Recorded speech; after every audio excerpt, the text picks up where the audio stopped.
बच्चों, आज हम लोग देखेंगे, कल हम लोगों ने यूक्लिड विभाजन प्रेमिका पढ़ी थी, उससे रिलेटेड मैंने एक एग्जांपल भी बताया था आप लोगों को। आज उससे रिलेटेड जो आप ये एक्सरसाइज में क्वेश्चन दिए हैं, तो उन क्वेश्चंस को समझने की कोशिश करते हैं कि क्वेश्चंस को कैसे हम लोग करेंगे, क्या टेक्निक्स यूज करेंगे, मेथड स्टेप बाय स्टेप हम आपको मेथड बताएंगे। तो सबसे पहले से एक क्वेश्चन है हमारे पास कि 135, 135, 225, 225 का SCF मीन्स मासा। SCF क्या होता है? मासा। तो इन दोनों नंबर्स का हमें क्या करना है? मासा कैलकुलेट करना है। तो मासा कैलकुलेट करने के लिए हमने यूक्लिड विभाजन प्रेमिका बताई थी, उसमें स्टेप बाय स्टेप आपको बताया था कि कैसे करना है। तो चरण फर्स्ट आपका क्या होगा? सबसे पहले 135 और 225, तो जो नंबर इन दोनों में छोटा होगा, ठीक है, उसको अपने हिसाब से लिख लेंगे। यहाँ पे ये आपका एक नंबर ये 135 है, एक नंबर आपका 225 है। तो हमें क्या करना है? 225 जो भी नंबर बड़ा होगा, यहाँ पे 225 क्या है आपका? 225 आपका बड़ा है 135 से। तो जो नंबर बड़ा होगा उसको हम लोग ले लेंगे A, और जो नंबर छोटा होगा उसको हम लोग ले लेंगे B। ठीक है, तो ये 135 आपका क्या हो गया? B हो गया। 225 आपका क्या हो गया? A हो गया। तो अब यूक्लिड विभाजन प्रेमिका का उपयोग करके हम लोग क्या करेंगे? Q और R ज्ञात करेंगे। किस प्रकार ज्ञात करना है? जैसा हम लोगों ने बताया था कि A बराबर BQ प्लस R, जहाँ R क्या होता है? आपका 0 से बड़ा या बराबर और B से छोटा होता है। तो यहाँ पे भाई 135 आपका B हो गया, 225 A। तो 135 से 225 को भाग देंगे तो 1 टाइम जाएगा, एक टाइम पढ़ेंगे तो 135 आ जाएगा। घटाया यहाँ पे हमने तो कितना आया? 90 आया। यहाँ पे 90 आया, 90 तो आपका 0 है नहीं।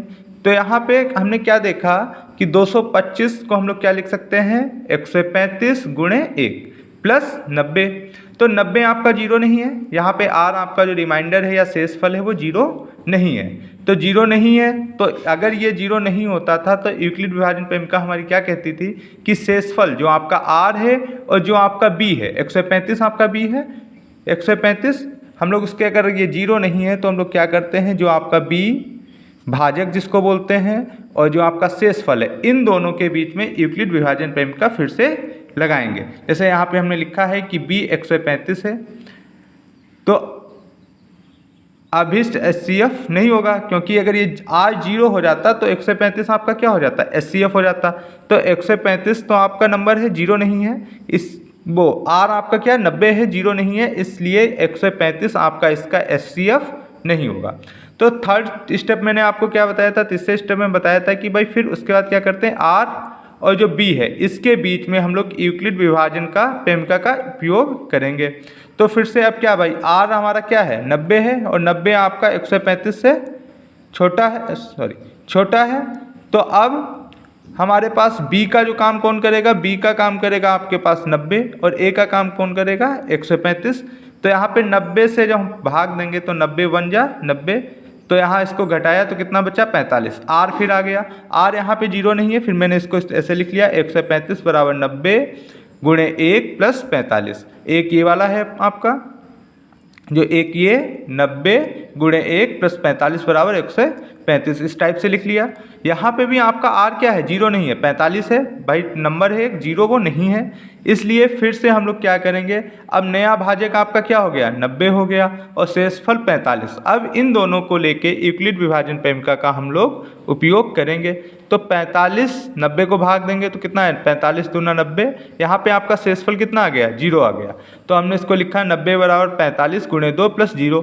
तो जैसे शेषफल आपको 0 मिल जाता है, उस टाइम जो आपका भाजक होता है वही आपका क्या हो जाता है? मासा हो जाता है। यहाँ पे शेषफल क्या हो गया? 0 हो गया, इसलिए यह प्रक्रिया समाप्त हो जाती है। भाई जैसे शेषफल 0 हो जाएगा, ये मेरा मेथड या जो प्रक्रिया है वो समाप्त हो जाएगी। और इस स्थिति में भाजक क्या है? इस स्थिति में जो भाजक है आपका 45 है, 45 है, इसलिए 225 और 135 का SCF क्या हो जाएगा? 45 हो जाएगा। इसी में हम लोग नेक्स्ट क्वेश्चन देखते हैं। 4 4 1 5 6 7 6 9 3। अब मान लो 3 नंबर हैं जिनका SCF निकालना है। निकालना मेथड अपना वही है, लेकिन कैसे करते हैं तो देख लेते हैं इस टाइप के भी क्वेश्चन को। ये दिया हुआ है अपना तो क्रमानुसार इनको लिख लेते हैं। डिक्रीजिंग या इंक्रीजिंग ऑर्डर में आपकी जो भी इच्छा हो उस ऑर्डर में इसको लिख लेंगे, या तो बढ़ते हुए क्रम में या तो घटते हुए क्रम में। यहाँ पे मैंने घटते हुए क्रम में लिख लिया, सबसे बड़ा नंबर, फिर उससे छोटा, फिर उससे छोटा।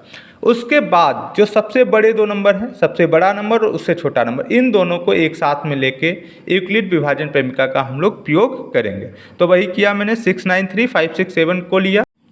उसके बाद हम लोगों ने क्या किया, 6, 9, 3, 5, 6, 7 को लिया और इस पे यूक्लिड विभाजन प्रेमिका का प्रयोग करेंगे। तो 5, 6, 7 आपका छोटा नंबर है, इससे डिवाइड करेंगे, 6, 9, 3 को भाग दिया तो 1 टाइम जाएगा और हमारे पास शेषफल कितना आया, 1, 2, 6, जो कि 0 नहीं है। तो 6, 9, 3 बराबर 5, 6, 7 गुणे 1 प्लस 1, 2, 6।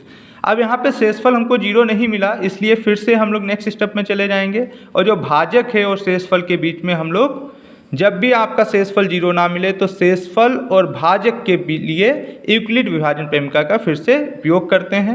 इसलिए 5, 6, 7 तथा 1, 2, 6 के लिए यूक्लिड विभाजन प्रेमिका का प्रयोग करने पर निम्न प्राप्त होगा। फिर क्या किया, 1, 2, 6 से 5, 6, 7 को भाग दिया तो ये 4 टाइम जाएगा, 504। यहाँ पे शेषफल आपका 63 आया, जो फिर से 0 नहीं है।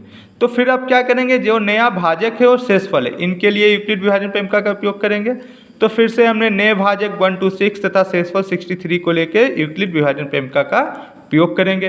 63 से 63 से 126 को भाग देंगे तो 2 टाइम चला जाएगा, ये यहाँ पे आपका शेषफल 0 आ गया। तो 1, 2, 6 बराबर 63, 63 गुणे 2 प्लस 0, यहाँ पे शेषफल आपका 0 है। इसका मतलब क्या हुआ, 63 आपका 126 और 63 का मासा, भाई यहाँ पे 63 निकला, 63 क्या आया, यहाँ पे भाजक आया, शेषफल 0 मिल गया तो 63, तो 63 है ये आपका क्या हो जाएगा, 6, 9, 3 और 5, 6, 7 का मासा हो जाएगा। अतः 6, 9, 3 और 5, 6, 7 का मासा क्या हो जाएगा, 63 हो जाएगा। इसका 63 मासा आ गया भाई, इन दो नंबर को लेके हमने निकाला और 63 इनका मासा आया। तो अब ये जो तीसरा नंबर है, इस नंबर को लेके और इसको जो मासा हमारा आया, इन दोनों को लेके अब हम यूक्लिड विभाजन प्रेमिका का प्रयोग करेंगे। जो यहाँ पे मासा आएगा वही हमारे तीनों नंबर का मासा होगा। तो मैंने वही किया, 4, 4, 1 और 63, यहाँ पे 4, 4, 1 आपका बड़ा है 63 से, तो इन पे हमने क्या किया, यूक्लिड विभाजन प्रेमिका का प्रयोग कर दिया। तो यहाँ पे 4, 4, 1 बराबर 63 गुणे 7 बराबर 0। तो यहाँ पे शेषफल क्या आ गया आपका, सॉरी बराबर नहीं, यहाँ पे प्लस होगा, ये प्लस 0, यहाँ पे शेषफल क्या मिल गया, 0 मिल गया। इसका मतलब क्या हो गया, 63 आपका क्या हो गया, 441 और 63 का मासा हो गया। तो अब ये 63 क्या है, इन दोनों नंबर का मासा है, तो 63 इसका भी मासा था। तो अब ओवरऑल आपका 441, 567 और 693 का मासा क्या हो जाएगा, 63 हो जाएगा। इसी टाइप से और भी क्वेश्चन आपकी एक्सरसाइज में है, उनको करने की कोशिश करें।